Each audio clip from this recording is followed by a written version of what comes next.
Hey guys, இன்னைக்கு நம்ம வீட்டில் சண்டே ஸ்பெஷல் தான். என்னென்னு பார்த்தீங்கன்னா, மார்னிங் போயிட்டு ஃப்ரெஷ்ஷாக மீன் வாங்கிட்டு வந்துட்டாங்க.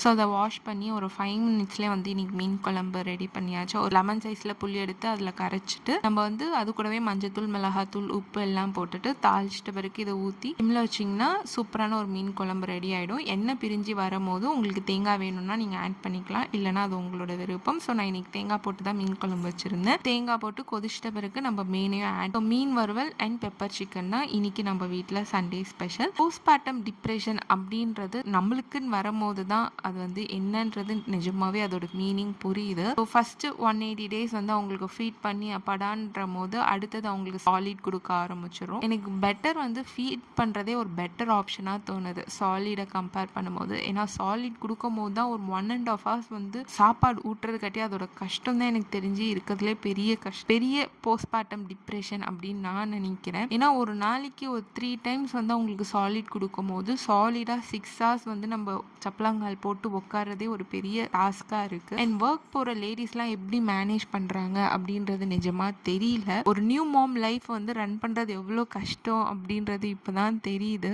நீங்களும் இந்த மாதிரி ஒரு ஃபீல் பண்ணுறீங்க அப்படின்னா கண்டிப்பாக கீழே கமெண்ட் பண்ணுங்கள். இந்த மாதிரி வீடியோஸ்க்கு நம்ம சேனலை லைக் பண்ணி ஷேர் பண்ணி சப்ஸ்கிரைப் பண்ணுங்கள்.